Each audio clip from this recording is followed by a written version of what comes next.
So, first of all, no, okay. First of all, I've narrowed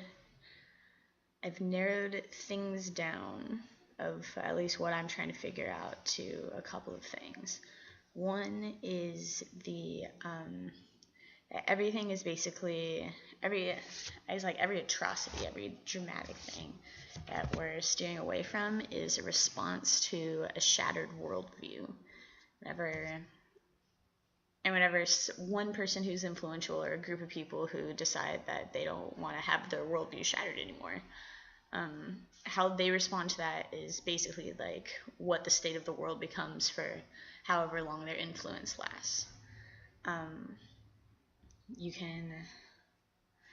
was writing a paper on how the white frontiersmen who were coming over into the West, who had these belief systems and these worldviews, and they're Europeans. They had just fought in the American Revolution and blah blah blah, and they're all Protestants. They come over and started interacting with the natives and started interacting with totally different climates and landscapes and different people who are just behaving in different ways and have a whole different way of living. Some of them responded in starting really profound social movements that really didn't even get to take hold because everybody was so traumatized by the newness of what they were experiencing. But they either went away from their old belief systems and were like, we need to be able to integrate this, and Christianity is not a practical method to believe in to integrate stuff, or they were like, let's kill all these people because they're fucking with my reality right now. So that's sort of worldview in a nutshell.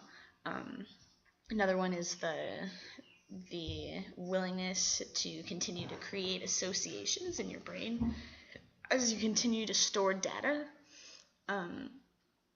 That's how your brain works, right? You just keep creating neural branches. You're not creating new file storage systems. You're just creating tangents to the file storage system that you already have, and you do that by observing something and applying it to something that you understand, or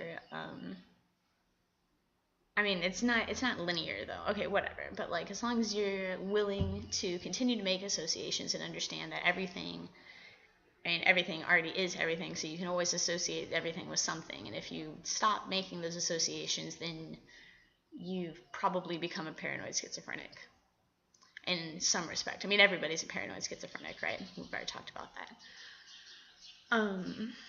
So the other one is the sort of not trusting of yourself. I think that I think this I probably see most in the substance use stuff, and in jealousy, and really in the latter way of responding to having your worldview shattered, that you don't trust yourself to already have the mechanisms to cope with it, or you don't trust yourself to already be connected to the source that you come from and the source of information, or you don't trust people around you, you don't trust your judgment of people around you, so maybe you think that they're not going to do it for you either, and they don't have any wisdom anymore, or I don't know, basic distrust of self, not me not counting on myself to make decisions about what reality I'm experiencing. So then my brain starts to give me or it could be this one or this one or this one or this one, and I'm like, don't give me options, man. It's kind of how I feel. So yeah, there's that. So in my dream last night, and I didn't want to start off with this, but basically the Cloud Kingdom came to hang out in the middle of downtown. I think I was living in somewhere that was sort of like New York, maybe. But yeah, the Cloud Kingdom comes down, and they're just these huge cloud structures that hold on, this is all gonna close everything that I'm doing. So please stop. Stop.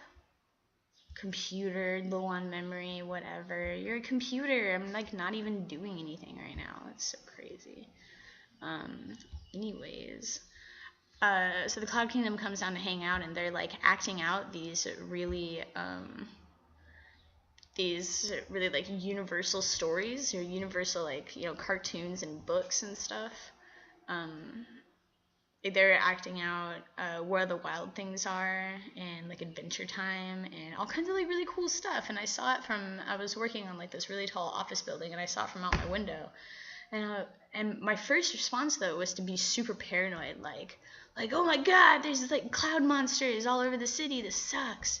And then like a couple seconds later, it was sort of like I went within, and then I figured it out or whatever, and I was like, yeah, this is awesome. So I run down all the way down the stairs, and I get to the bottom, and there are like all these cops everywhere that are keeping people inside the building, and I'm like trying to like sneak around and like go up the stairs and look, and they're like, we will literally shoot you if you go onto the stairs. And I'm like, what are you talking about?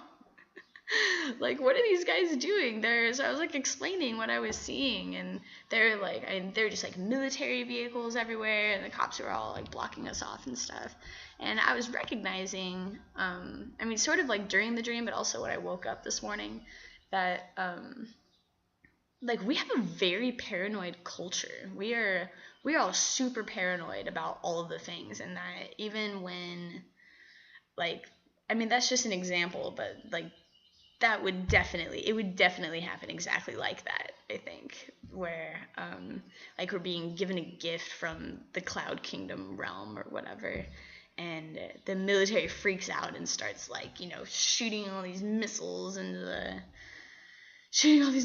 the clouds who are performing a play, and the clouds are like, what the fuck, dude? Like, we block you from the sun, and we give you rain and stuff. Like, why can't we just express ourselves? We're just trying to be friends.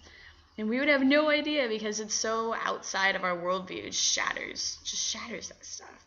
So yeah, I mean, like, we are seriously in a constant state of fear of people coming and bombing us, or people kidnapping our kids, and I don't know, it's just like it creates so much stress. I don't want to actually like give power to all of the words of the things that we are afraid of. But I don't know. I mean, like, the rest of the world does not live like this. People outside of our culture do not live like this.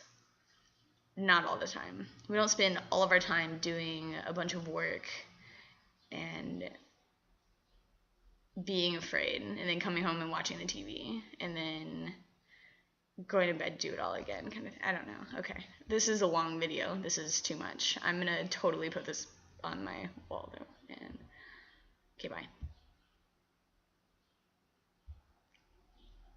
It won't stop.